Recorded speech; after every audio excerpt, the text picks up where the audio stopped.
Mạng y tế, vì sức khỏe cộng đồng. Chào bạn, bạn đang nghe audio chuyên mục bài thuốc dân gian trên website mạng y tế.vn. Những món ăn có ích cho người bị viêm xoang mũi. Viêm xoang mũi thường được chia làm hai loại: viêm xoang mũi cấp tính và viêm xoang mũi mãn tính. Đông y có những món ăn giúp người bị viêm xoang mũi cải thiện triệu chứng, nâng cao thể trạng. 1. Món ăn cho người bị viêm xoang mũi cấp tính. Người bệnh có đặc điểm là thời gian mắc bệnh ngắn, nước mũi chảy nhiều, đau đầu, phát sốt, khứu giác bị suy giảm. Thường thuộc nhiệt chứng, thực chứng. Nguyên nhân thường do cảm nhiễm phong nhiệt, cảm nhiễm thấp nhiệt gây nên. Ngoài ra, do môi trường sống ngày càng bị ô nhiễm, cũng là yếu tố gây ra viêm xoang mũi, số người mắc bệnh viêm xoang mũi ngày càng tăng. Viêm xoang mũi cấp tính được chia thành 3 thể bệnh: phong nhiệt, nhiệt thịnh, thấp nhiệt. Thể phong nhiệt, các triệu chứng thường gặp: mũi nghẹt, chảy nhiều nước mũi có màu trắng nhầy hoặc vàng, đau đầu, sốt, sợ lạnh, chất lưỡi hơi đỏ, rêu lưỡi trắng mỏng hoặc vàng mỏng. Nên dùng các thực phẩm có tác dụng trừ phong, thanh nhiệt, thông mũi như rau húng dũi, bạc hà, sắn dây, hoa cúc, lá dâu tằm. 1. Trà hoa cúc. Nguyên liệu: hoa cúc khô 10 đến 12 g. Cách làm: hoa cúc bỏ cuống, rửa sạch. Bỏ hoa cúc vào bình ngâm với 100 ml nước sôi, chừng 10 phút là được. Uống thay nước trà. Thức uống này có tác dụng trừ phong, thanh nhiệt, thông mũi, sáng mắt, hạ huyết áp. 2. Trà hoa cúc, lá dâu. Nguyên liệu: hoa cúc 8 đến 10 g, lá dâu tằm 8 g. Cách làm: hoa cúc, lá dâu bỏ cuống, rửa sạch. Bỏ hoa cúc, lá dâu vào bình, ngâm với 150 ml nước sôi, chừng 10 phút là được. Uống thay nước trà. Thức uống này có tác dụng trừ phong, thanh nhiệt, thông mũi, sáng mắt, hạ huyết áp. 3. Trà sắn dây, kim ngân hoa. Nguyên liệu: sắn dây khô 12 đến 16 g, kim ngân hoa khô 10 g, đường phèn 5 g. Cách làm: kim ngân hoa rửa sạch, sắn dây rửa sạch, cắt nhỏ. Cho tất cả vào nồi với 200 ml nước, nấu sôi bằng lửa nhỏ chừng 10 phút là được. Uống mỗi ngày thay trà. Thức uống này có tác dụng thanh nhiệt, giải độc, thông mũi. Thể nhiệt thịnh, các triệu chứng thường gặp: mũi nghẹt, nước mũi đặc, có màu vàng, mùi hôi, niêm mạc mũi sưng đỏ, giảm khứu giác, đau đầu nhiều, sốt, miệng khô đắng, người nóng bứt rứt, chất lưỡi đỏ, rêu lưỡi vàng khô. Nên dùng những thực phẩm có tác dụng trừ nhiệt, ở kinh đởm, lợi thủy, thông mũi như atiso, mướp đắng, bí đao, cà chua, cải ngọt, mã đề, rau má, rau đắng, rau diếp quăn, cải xoong, đậu xanh, hoa cúc, bông súng, rau nhút, xương sâm, xương sáo, rau câu. 1. Nước cà chua, rau cần tây. Nguyên liệu: cà chua 1 trái lớn, rau cần tây 100 g, nước chanh vắt 1 muỗng, nước sôi để nguội 100 ml. Cách làm: cà chua rửa sạch, cắt miếng nhỏ. Rau cần tây rửa sạch, cắt từng đoạn ngắn. Cho cà chua, rau cần tây vào máy xay sinh tố cùng với nước để xay nhuyễn. Sau khi xay, thêm nước chanh vắt để uống. Công dụng: bổ dưỡng, an thần, dịu thần kinh, có ích cho người bị viêm xoang mũi, thần kinh bị căng thẳng, ho lâu ngày, ăn uống không tiêu, suy nhược cơ thể, cao huyết áp, người nóng bứt rứt, đi cầu táo, tiểu vàng, đau nhức các khớp do phong thấp. Những trường hợp không bị đái tháo đường, có thể thêm ít đường hoặc mật ong cho dễ uống. Thể thấp nhiệt, các triệu chứng thường gặp: mũi chảy nhiều nước mũi vàng đục, nghẹt mũi kéo dài, niêm mạc mũi sưng đỏ, giảm khứu giác, nặng đầu, ngực tức, bụng đầy, chán ăn, nước tiểu vàng, cơ thể mệt mỏi, chất lưỡi đỏ, rêu lưỡi vàng nhầy. Nên dùng những thực phẩm có tác dụng trừ nhiệt, trừ thấp, lợi thủy, thông mũi như rau diếp cá, đậu ván, sắn dây, dâu bắp, rễ chanh, mã đề, bông súng, củ sen, cải bẹ xanh, cải bông, rau mồng tơi, rau bù ngót, rau sam, rau cần tây, trái su su, trái thơm. 1. Nước ép rau hỗn hợp. Nguyên liệu: rau cần tây 50 g, rau diếp quắn 100 g, bắp cải 100 g, 3 thứ rửa sạch, thái nhỏ. Ớt tây 1 trái sắt nhỏ. Chuối chín 1 trái, chuối xiêm hay chuối già đều được, sắt nhỏ. Cách làm: cho tất cả vào máy xay, ép lấy nước, chia 2 đến 3 lần uống trong ngày, vào lúc đói bụng. Món ăn này có tác dụng làm êm dịu thần kinh, rất tốt cho người bị viêm xoang mũi, ho đàm, di tinh, mất ngủ do tình trạng thần kinh dễ bị kích động.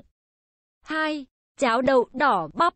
Nguyên liệu: gạo lứt 80g, đậu đỏ 50g, bắp 50g. Cách làm: nấu tất cả thành cháo nhừ. Mỗi ngày ăn một lần vào lúc đói bụng. Món cháo này có tác dụng lợi thủy trừ thấp, hạ huyết áp. Thích hợp với người bị viêm xoang mũi, bệnh cao huyết áp. 2. Món ăn cho người bị viêm xoang mũi mãn tính. Viêm xoang mũi cấp tính thường do viêm xoang cấp tính không được điều trị kịp thời, hoặc điều trị không triệt để, lâu ngày chuyển thành mãn tính. Thường thuộc hàn chứng, hư chứng. Viêm xoang mũi mãn tính được chia thành hai thể bệnh: phế khí suy hư, tỳ khí suy hư. Thể phế khí suy hư.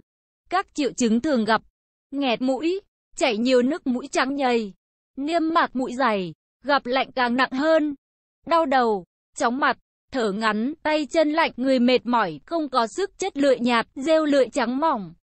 Nên dùng những thực phẩm có tác dụng làm ấm phổi, bổ phế, trừ phong, trừ hàn, thông mũi như gừng tươi, củ hành, hành tây, củ sả, rau hẹ, rau kinh giới, rau húng quế, tía tô, bạc hà, hoắc hương, rau diếp cá. 1. Canh tôm, củ cải trắng. Nguyên liệu: củ cải trắng 150g, đậu hũ 100g, tôm đất 100g, giá đậu xanh 50g, gừng 3g, hành 5g, tỏi 5g, dầu ăn 30g, muối 1 ít. Cách làm: cải trắng rửa sạch, cắt miếng, giá đậu xanh rửa sạch, bỏ rễ, đậu phụ rửa sạch, cắt miếng vuông, tôm rửa sạch, gừng cắt lát, hành cắt khúc, tỏi bỏ vỏ cắt lát. Để nồi nóng đổ dầu vào, khử gừng, hành cho thơm, đổ nước vào nấu sôi với của cải trắng bằng lửa lớn. Sau đó cho các thứ còn lại vào nấu bằng lửa nhỏ cho chín. Mỗi ngày ăn một lần, ăn cả cái lẫn nước. Món ăn này có tác dụng thanh nhiệt giải độc, bổ phế, ích khí, thích hợp với người bị viêm xoang mũi, suy nhược cơ thể do phế khí suy hư. 2. Trà củ sen, nho, mía, củ năng.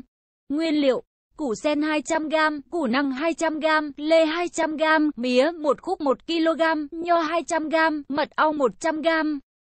Cách làm: củ sen, lê, củ năng, nho, rửa sạch, cho vào máy ép vắt lấy nước, mía cắt khúc, ép lấy nước, hòa hai thứ nước lại, cho thêm mật ong vào.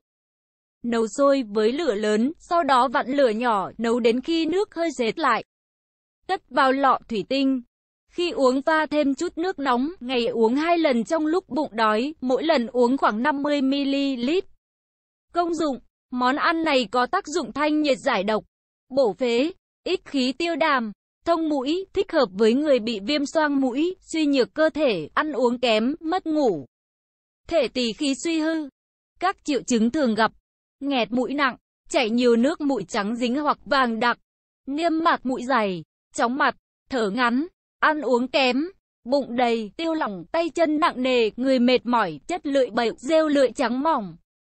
Nên dùng những thực phẩm có tác dụng kiện tỳ, ích khí, lợi thủy, trừ thấp, thông mũi như ý dĩ, củ nghệ vàng, khoai mài, củ từ, hạt sen, củ sen, đậu ván, đậu đỏ, tàu hủ ki, đậu hủ, rau diếp cá, rau sam, bắp, gạo lứt, sắn dây, khoai lang bí, khoai mỡ, khoai tía, khoai sọ, khoai tây, cà rốt, bí đỏ, củ dền.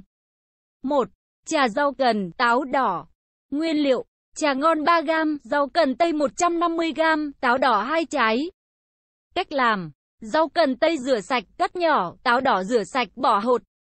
Cho tất cả vào nồi nấu với 1 lít nước, sắc còn 750ml, uống thay nước trà trong ngày.